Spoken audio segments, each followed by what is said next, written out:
Problem set 7 question number 7 check कर रहे हैं हम लोग यहाँ पे। A cylindrical bucket of diameter 28 centimetre and height 20 centimetre. So मेरे पास एक सिलिंड्रिकल बकेट है। आपका जरा शेप यहाँ पे थोड़ा सा फ्रस्ट्रम की तरह दिख रहा है, बट अज्यूम करो कि ये सिलिंड्रिकल है। ओके, सो सिलिंड्रिकल बकेट जिसका डायमीटर यानी कि डायमीटर दिया हुआ है। सो डायमीटर यानी कि हम बोल देते हैं, यहाँ पे हाईलाइट कर देते हैं ये मैक्स टू मैक्स वाला डिस्टेंस। इसका जो डायमीटर है, मैं आपसे फिर कह दूं कि ये फ्रस्ट्रम की तरह आपको दिख रहा है, बट एक्चुअली हम अज्यूम कर रहे हैं कि एक सिलिंड्रिकल बकेट है जो सैंड से भरी हुई है, जिसका डायमीटर कितना बोला हुआ है 28 सेंटीमीटर, जिसका डायमीटर है 28 सेंटीमीटर। एंड उसका जो डायमीटर अगर 28 सेंटीमीटर तो रेडियस निकाल लेंगे आधा, दैट इज 14 सेंटीमीटर। ठीक है, सो रेडियस मिल जाएगा हमको 14 सेंटीमीटर। इसी बकेट की हाइट मेंशन की गई, that is height is 20 centimetre. इस बकेट की जो हाइट है, so this height is 20 centimetre. Okay, and that was full of sand. When this sand in the bucket was poured on the ground, इसको ground पे जब पोर किया गया सारी सैंड को, so the sand got converted into a shape of cone. जो sand का shape आ गया था वो क्या बन गई थी, एक कोन बन गई थी।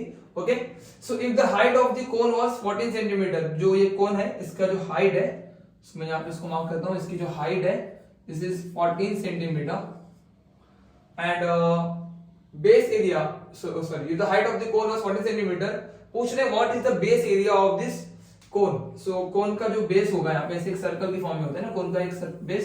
सो पूछ रहे हैं कि जो बेस होगा, इसका जो सर्कल होगा उसकी एरिया कितनी होगी। सो इस सर्कल की एरिया निकालने का फॉर्मूला क्या होगा, एक्चुअली इस सर्कल का रेडियस हम r मान लेते हैं, तो बेस एरिया किसके बराबर होगी, पाई आर स्क्वायर। इसके बराबर होगी पाई आर स्क्वायर। सो इस कोन के बेस एरिया का मतलब है कि हम इस कोन का पाई आर स्क्वायर निकाल के देंगे। So pi r square is nothing but a base area. Okay, base area. Simple question रहेगा। हमारे पास एक बकेट थी, बकेट के सर्टेन डायमेंशन है, इसका डायमीटर 28 था, रेडियस 14 है, इसकी हाइट कितनी थी 20 सेंटीमीटर।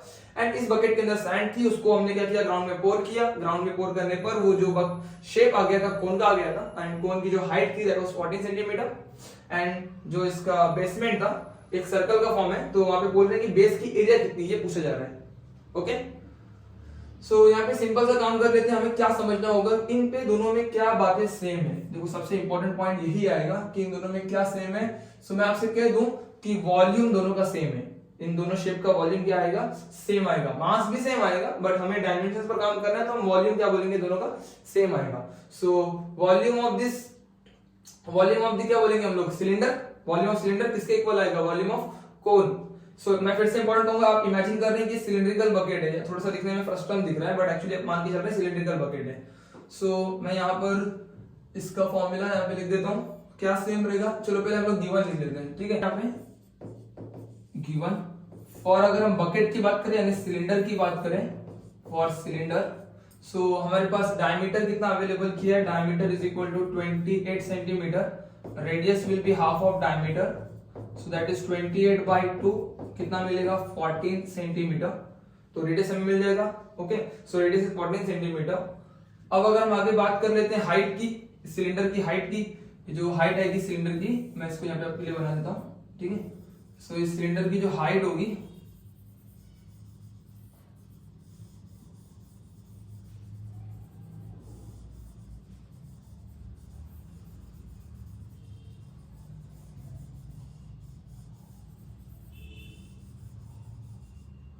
ओके ओके, तो इसकी हाइट होगी, सो हाइट कितनी होगी यहाँ पे 20 सेंटीमीटर।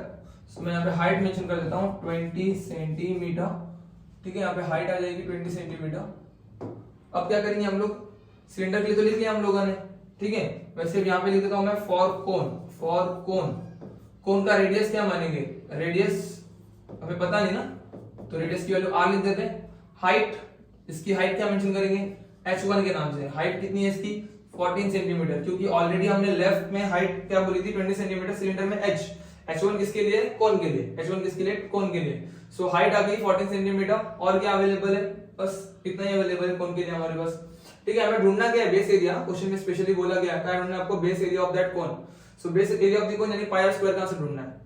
सो मैंने आपको बताया था कि इन दोनों में क्या चीजें सेम रहेंगी, इसका जो वॉल्यूम है और इसका जो वॉल्यूम है, दोनों वॉल्यूम क्या रहने वाले, सेम रहने वाले। सो बेस्ड ऑन दैट मैं यहाँ पे मेंशन करूंगा, क्या मेंशन करूंगा मैं यहाँ पे, volume of cone is equal to volume of cylinder. इन दोनों चीजों में क्या सेम मिलेगा आपको, volume. So what is volume of cone, आपको वॉल्यूम ऑफ कोन का फॉर्मूला पता हो तो that is 1/3 pi r square H. लेकिन एक बात है, आपने यहाँ का रेडियस स्मॉल आर माना था कोन के लिए और हाइट h1 मानी थी, तो मैं h1 लिखता हूँ is equal to volume of cylinder. क्या वॉल्यूम सिलेंडर, वॉल्यूम सिलेंडर का फॉर्मूला क्या है, pi r square h. Sorry यहाँ पे भी मिस्टेक हो गई, हमें आर को क्या लिखना चाहिए, कैपिटल, हमने आर क्या लिया यहाँ पे, कैपिटल। नोटेशंस बहुत इंपॉर्टेंट होती हैं, वरना दोनों नोटेशंस आप रॉन्ग कर दोगे तो प्रॉब्लम हो जाएगा। मैं आपने यहाँ पे रेडियस कैपिटल आर माना था, पाई आर स्क्वायर एच, इसकी हाइट क्या मानी थी सिलेंडर के लिए, एच मानी थी।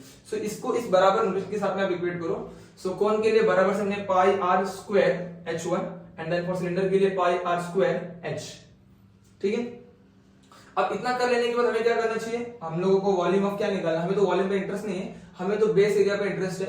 बेस एरिया का इंटरेस्ट का मतलब क्या है, पाई आर स्क्वायर। हमें किस पे इंटरेस्ट है, इस वाले एरिया पे इंटरेस्ट है, पाई आर स्क्वायर पर। सो ठीक है, हम पाई आर स्क्वायर का आंसर निकालेंगे। क्या करेंगे, हम यहाँ पे पूरा पाई आर स्क्वायर का आंसर निकालेंगे। इसको हाथ नहीं लगा रहे हम लोग, पाई आर स्क्वायर को ये 3 क्रॉस कर देते हैं वहां पे, ये जो बॉटम का 3 ना वहां क्रॉस करते हैं 3, और ये h1 भी नीचे भेज देते हैं, h1 भी क्या करते हैं, नीचे भेज देते हैं, इनटू आगे का हिस्सा as it is pi r square h। समझा आपको मैंने क्या किया, 3 नीचे का ऊपर चला गया और h1 जो था वो नीचे क्रॉस आ गया, यहाँ पे नीचे आ गया। सो ऐसा करने का फायदा देख लेते हैं हम लोग, इज इक्वल टू चलो कैलकुलेशन चेक करते हैं हम लोग, 3 अपॉन h1 क्या था, किसका h1 है, कौन का है, कौन का h1 कितना है 14, गुड, इनटू पाई की वैल्यू 22/7 रखते हैं हम लोग फिलहाल के लिए, इनटू रेडियस, किसका रेडियस चेक करो, किसका रेडियस, रेडियस किसका आएगा, यहाँ पे सिलेंडर है ना, सिलेंडर का रेडियस कितना था 14, कितना था 14, तो यहाँ पे क्या आएगा 14 का स्क्वायर। हाइट किसकी, सिलेंडर की हाइट कितनी 20, हाइट कितनी 20। ठीक है, सो यहाँ पे हम लोगों ने क्या निकाला finally, pi r square is equal to 3/14 into 22/7 into 14 square into 20। ये 3/h1 किसके, कोन के डायमेंशन मैंने यहाँ पुट किए हुए, सिलेंडर का बराबर से हमने यहाँ पे पुट कर लिया।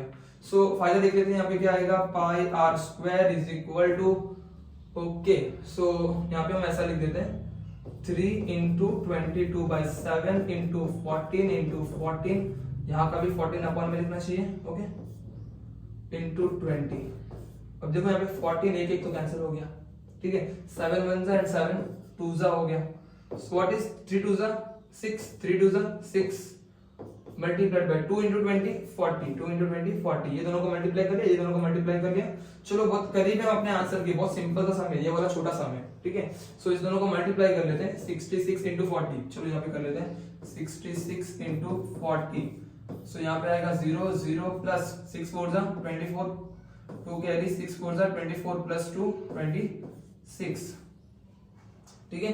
सो 0 4 6 2, कितना आंसर मिला 2640। पाई आर स्क्वायर का आंसर कितना मिला 2640, दैट इज सेंटीमीटर स्क्वायर। आपसे मैंने पहले कहा था बेसमेंट की जो एरिया होगी ये किसके बराबर होगी, पाई आर स्क्वायर के बराबर होगी, ठीक है। आपने कहा था बेसमेंट की एरिया निकालना, कौन के बेस की एरिया निकालना, कितनी है पाई आर स्क्वायर। सो हमने अभी वही निकाला। सो व्हाट इज द, यहाँ पे लिखते हैं therefore the base area of cone is how much, कितनी आई 2640 सेंटीमीटर स्क्वायर, 2640 सेंटीमीटर स्क्वायर। सो इस तरीके से हमने इसको सॉल्व कर लिया।